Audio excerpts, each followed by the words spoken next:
Busy busy schedule में उसमें से भी बोधि प्रकाश जी जैसे एक फूल का पौधा है या तो एक पेड़ है, और उसको बहुत ही हवा ना मिलने के बाद वो ऐसा मुरझा जाता है।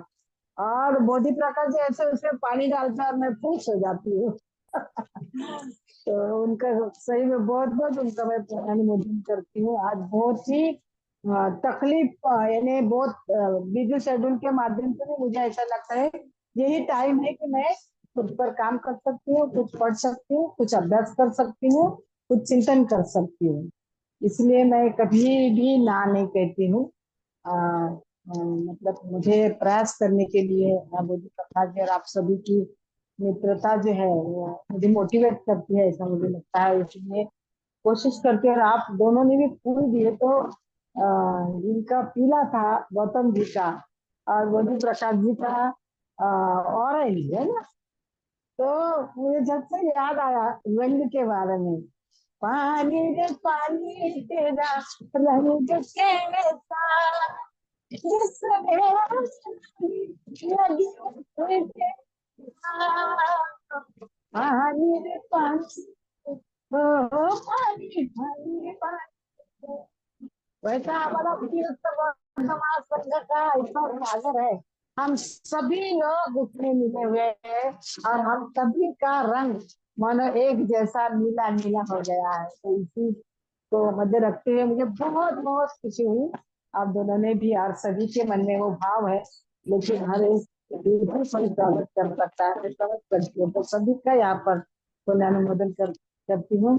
और स्पेशल घोड़के मौसी इतनी बीमार है फिर भी वो जिंदी है, तो उनका भी बहुत पुण्यानुमोदन। आपकी सेहत अच्छी हो, जल्दी जल्दी अच्छे हो जाओ। कोशिश करते हो।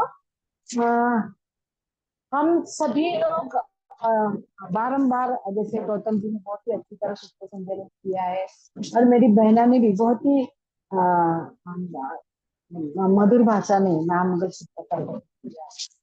और ये सब हम लोग इसलिए कर रहे हैं तथागत भगवान गौतम बुद्ध उनका जो धम्म है उसके सानिध्य में रहकर उनके साथ में जुड़े रहे, और उनके विचारों के साथ, उनके तत्वों के साथ वो हम किस तरह आचरण में लाए।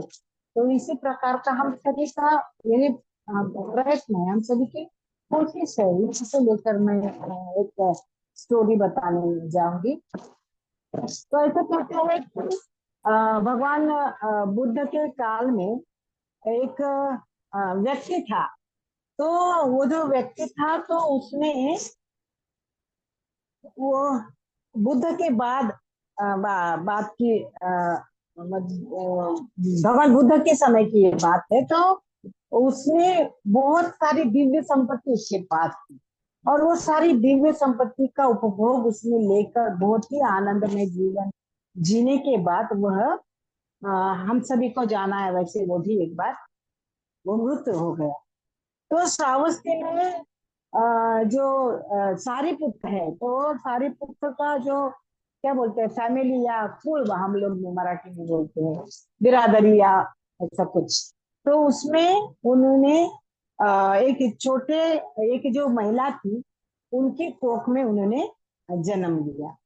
तो वो महिला जब गर्भवती थी तो उस महिला को, जैसे हम लोग मराठी लोग क्या कहते हैं दोहाड़े, यानी उसका कुछ कुछ खाने को मन करता है ना, वैसे तो आप लोग ने क्या कहते हैं नहीं मालूम, लेकिन वो उसकी इच्छा हम लोग सभी लोग पूरी करते हैं। तो ऐसे ही उस महिला को इच्छा हो गई कि मैं जो एक रोहित क्या बोलते हैं मच्छी है रोहित नाम की, तो वो मच्छी उसको खानी है। लेकिन वो उसको अकेले को नहीं खानी है, उसे वो भिक्षुओं को खिलानी है। तो सब लोग सोचते रहते हैं कि इसके मन में ये सारी बातें कैसे आई है, तो ऐसा गलत बात है। तो वो उसका सिर्फ नाम ही है रोहित माथा, लेकिन वो जैसे वेजिटेरियन है वो। नहीं तो आप सब सोचने पड़ेंगे कि उत्पला जी क्या बोल रही। तो उसके मन में ये उसकी भाजी बनाकर जैसे कंदो होता है ना उसी प्रकार का वो उसका नाम है उस भाजी का, सब्जी का। तो फिर उसके जो पापा थे, उसके जो मिस्टर थे सेनापति धम्मत सेनानी, तो उस महिलाओं की इच्छा पूरी करने के लिए वो भी 500 भिक्षु को लेकर उन्हें बुलाकर वो खाना वो खिलाना चाहते। तो उन्होंने वो 500 भिक्षुओं को बुलाया और बहुत ही अच्छी तरह भोजन बनाया। और भोजन बनाने के बाद वो सभी भिक्षुओं को वो बहुत ही अच्छी तरह जो सब्जी बनाई थी सभी को उन्होंने खिला दी।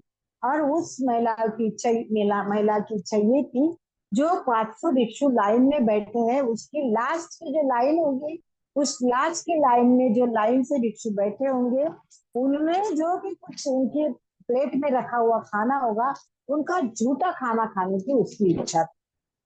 तो उसने वो इच्छा उसकी पूरी कर दी।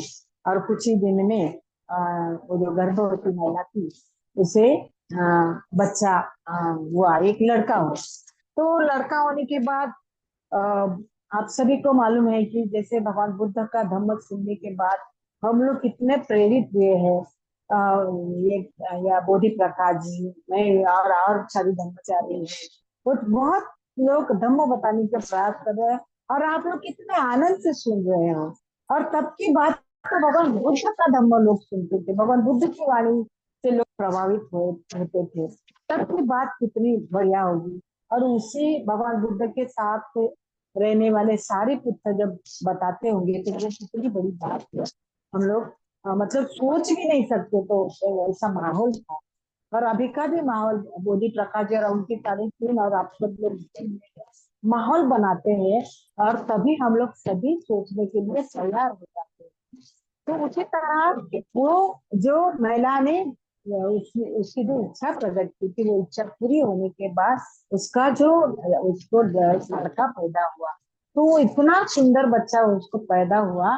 तो वो लड़का पैदा होने के बाद ही उस माँ ने कहा कि वो मैं भिक्षु संघ में वो उस लड़के को मैं दान दूंगी। उसने ये भी नहीं सोचा बड़ा होने के बाद लड़का क्या करेगा क्या। तो भगवान बुद्ध की वाणी सुनने के बाद लोगों में किस तरह बदल हो रहा है, परिवर्तन हो रहा है। उसी तरह इस माँ में भी इसी तरह का परिवर्तन हुआ। और उन्होंने उस बच्चे को बहुत ही अच्छी तरह से संभाला। और कुछ वर्ष के बाद जैसे हम लोग कहते हैं भगवान बुद्ध का धम्म सुनने के बाद, परम पूज्य डॉक्टर बाबा साहब ने हमें धम्म देने के बाद ऐसे कहते हैं, जिसको सुनाई नहीं देता वो सुनने लगा, जिसको चलना नहीं आता तो वो चलने लगे। ऐसी बात इनके साथ हुई। तो वो 7 साल का जो लड़का था वो तो उनकी माँ ने सोचा कि इसको प्रवज्जित किया जाए। और तभी उनकी माँ ने क्या किया, और 500 भिक्षुओं को बुला के सभी के साथ में पूरे गांव को खाना खिलाकर उस बच्चे की प्रवज्जा की। और प्रवज्जित करने के बाद उस 7 साल के इतने छोटे बच्चे को कहा गया कि जो आप प्रवज्जित जीवन आप जियोगे वो बहुत ही कठिन होगा। तो क्या इस कठिन बात को इन इन नियमों को आप समझ सकते हो। तो इतना छोटा बच्चा, तो उस छोटे बच्चे ने 7 साल के बच्चे ने कहा कि हाँ। तब मैं सोचने लगी, हमें हम जब धम्म मित्र होते हैं और धम्म मित्र की 3 घोषणा है, वो कहने के बाद लगता है क्या ये मैं कर पाऊंगी। या ब्रह्मचारी होने के बाद 4 दीक्षा दी जाती है, प्रतिज्ञा दी जाती है, तो बहुत टेंशन आता है मुझ पे, बहुत सारी जवाबदारी है, मैं कैसे तब कर पाऊंगी। ये सारी बातें हम लोग सोचते रहते हैं। और धम्म मित्र होने के लिए भी मन मन को लगता है क्या कुछ छोड़ना पड़ेगा, ऐसे बार बार हमारे मन को लगता है। लेकिन इतने छोटे से बच्चे ने बहुत ही अच्छी तरह इन सारी बातों को मान लिया। और 7वें दिन के बाद वो बच्चा जो है, वो बच्चा सारे पुत्र के साथ में बिहार में रहते रहते एक दिन जब सारे पुत्र भिक्षाटन के लिए जा रहे थे, तो उन बच्चे ने कहा फिर कि मैं भी आपके साथ भिक्षा के लिए चलूंगा। तो सारे पुत्र उससे उस बच्चे को लेके चल रहे थे। चलते चलते चलते रास्ते में एक खेत लगा। और वहां पर एक आदमी, ये जो खेती करने वाला था, वो खेती बहुत ही अच्छी तरह, वहां की जो मिट्टी थी वो मिट्टी को बहुत ही अच्छी तरह क्या करते वो जमा कर रहा था। बहुत अच्छी तरह रास्ता बना रहा था। तो ये छोटे से भिक्षु ने सारे पुत्र को कहा कि भंते ये सब क्या कर रहा है। ये जो माटी काम करने वाला, मिट्टी काम करने वाला जो मजदूर है, वो ये एक एक लाइन ऐसे क्यों कर रहा है? तभी बनते ने उसे कहा कि वो अपने खेत को बहुत ही अच्छी तरह पानी जाना चाहिए, इसलिए वो बहुत ही अच्छी तरह नाली बना रहा है या तो रास्ता बना रहा है। तो इतना छोटा सा बच्चा बेटे को पूछते है कि जब उस माटी को चित्त नहीं है, कभी भी चित्त न होने के बाद भी उस पानी को या उस माटी को रास्ता कर रहे हैं, ये कितनी बड़ी बात है। क्या मैं अपने हम लोग सभी लोग अपने मन को अपने मन के प्रभाव में लाकर हम धर्म का पालन नहीं कर सकते हैं क्या? हम कर नहीं सकते हैं कि धर्म का पालन? तो ये बातें सारी पुस्तक को बहुत अच्छी भी लगी, इतना छोटा सा बच्चा ये बातें कह रहा है। सारी पुस्तक शांत हो गए। फिर चलते गए चलते गए चलते गए। फिर एक जगह पर फिर वो एक बांध बनाने वाला जो आदमी था, वो बहुत ही अच्छी तरह जो लकड़ी थी उसको बहुत ही अच्छी तरह आकार दे रहा था, और बांध बना रहा था। उसको भी आगे आकार दिया जाता है, पीछे आकार दिया जाता है, उसको मोड़ा जाता है बहुत ही अच्छी तरह। तो ये छोटा बच्चा फिर सारी पुस्तक को पूछने लगा कि ये लकड़ी की लकड़ी में चित्त नहीं है, फिर भी उसको कितनी अच्छी तरह उसको मोड़कर आकार देकर कितनी अच्छी तरह ये बांध बना रहा है। तो क्या बनते, हमारे मन को, हमारे चित्त को हम अपने वश में करके क्या हम धम्म पालन नहीं कर सकते हैं क्या? नहीं कर सकते हैं? ऐसे बार बार वो छोटा सा बच्चा, 7 साल का बच्चा बनते को पूछ रहा था सारी पुस्तक को। तो ये बातें कहने के बाद कभी भी सारे पुत्र चुप हो गए, उन्होंने कुछ नहीं कहा। फिर आगे जाने के बाद एक आदमी लकड़ी को क्या बोलते करवट से काट रहा था, और काटने के बाद उस आदमी ने बहुत ही अच्छी तरह बैलगाड़ी का जो पहिया है, चक्र है, वो चक्र को बनाया।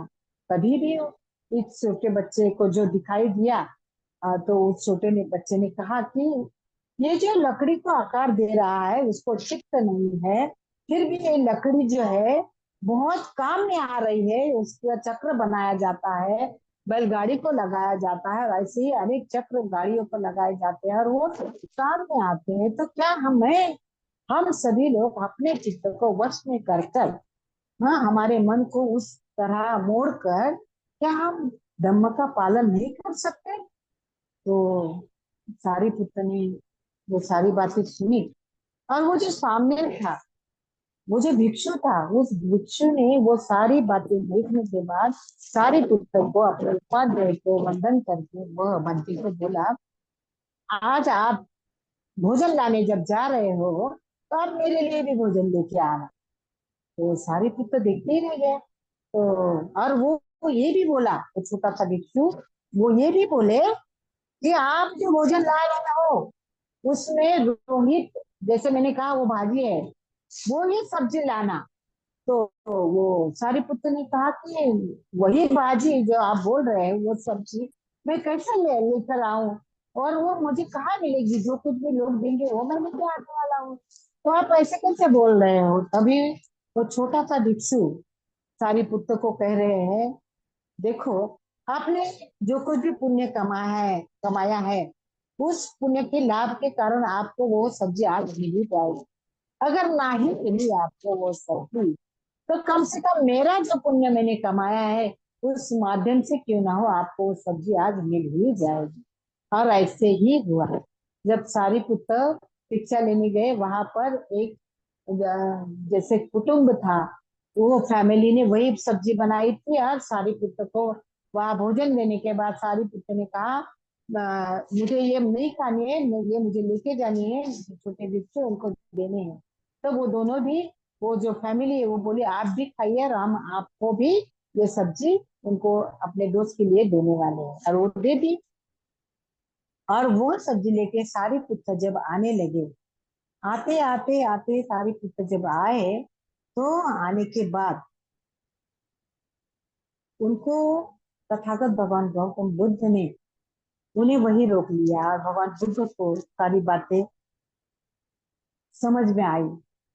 ये छोटा सा जो भिक्षु है, वो एक अपनी कुटी में जाकर अपने मन को, जो बातें उन्होंने देखी हुई, जो माटी काम करने वाला था, जो लकड़ी का पहिया बनाने वाला था, जो धनुष्य बाण बनाने वाला था, उन्होंने सारिपुत्र को कहा था कि ऐसे निर्जीव वस्तु को जब आकार हम लोग दे सकते हैं तो हम हमारे चित्त को, हमारे मन को किस तरह मोड़ सकते हैं। तो ये बातें सुनकर वो जो छोटा सा दीक्षु है अपने मन को बहुत ही यानी ध्यान लगाकर बैठे थे, और वह खुद को जैसे शोकापन्न अवस्था उन्हें प्राप्त हो, इस कोशिश में वो भिक्षु लगा है।